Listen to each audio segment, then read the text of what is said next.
இதேவழி எதிர்காலத்தில் பாதிக்கக்கூடிய எல்னினோ நிலைமை தொடர்பில் நேற்று விசேட ஊடகவியலாளர் சந்திப்பொன்று நடைபெற்றது. 1972 மழை அதிகரித்திருக்கிறது. அதன் பின்னர் 82, 97 ஆகிய ஆண்டுகளில் சாதாரண சராசரிக்கு நெருக்கமாக சென்று மீண்டும் 2015 மழை அதிகரித்துள்ளது. 2023 அதாவது மிக அண்மைய கடந்த காலத்தில் மழை மிகவும் குறைவடைந்துள்ளது. அதாவது நாம் அதனை புள்ளி விவரங்களின்படி கூற வேண்டுமானால் மாறுபாடுகள் அதிகமாகும். இந்த மே மாத மழை தொடர்பாக எம்மால் ஒரு திட்டவட்டமான முடிவை மேற்கொள்ள முடியாது. அதன் பின்னர் நாம் ஜூன் மாதத்திற்கு வருவோம். ஜூன் மாதத்தில் பொதுவாக கடந்த 5 வருடங்களில் மழை குறைவடைந்துள்ளதையே காண முடிகிறது. அந்த அளவு அவ்வளவு பெரிதாக இல்லை.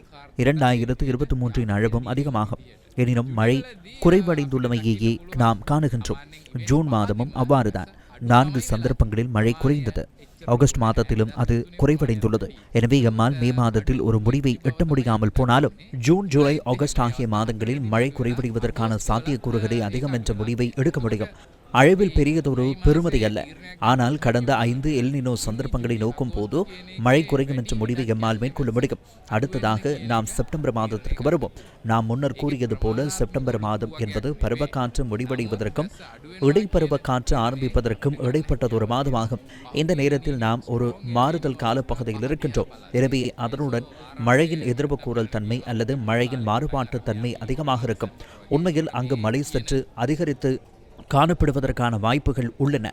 அதன் பின்னர் எம்மால் மேலும் நல்லதொரு முடிவை எடுக்கக்கூடிய 2 சந்தர்ப்பங்கள் வரும். அக்டோபர் மற்றும் நவம்பர் மழை அதிகம் என்பது அந்த 5 நிகழ்வுகளிலுமே, அதாவது கிட்டத்தட்ட 5லுமே தெளிவாக நிரூபணமாகியுள்ளது.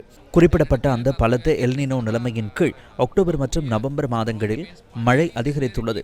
டிசம்பரில் சிறியதொரு மாறுபாட்டு தன்மை காணப்படுகிறது. எனினும் மழை அதிகரிக்கும். மீண்டும் நாம் இதன் திட்டவட்டமான மறுபக்கத்தை எடுத்தால் ஜனவரி, பிப்ரவரி, மார்ச், ஏப்ரல் ஆகிய மாதங்களில் அந்த 5 சந்தர்ப்பங்களிலுமே மழை குறைவடைந்துள்ளமையே காண முடிகிறது. ஆகஸ்ட் மாதத்தில் ஒரு ஆபத்து உள்ளது.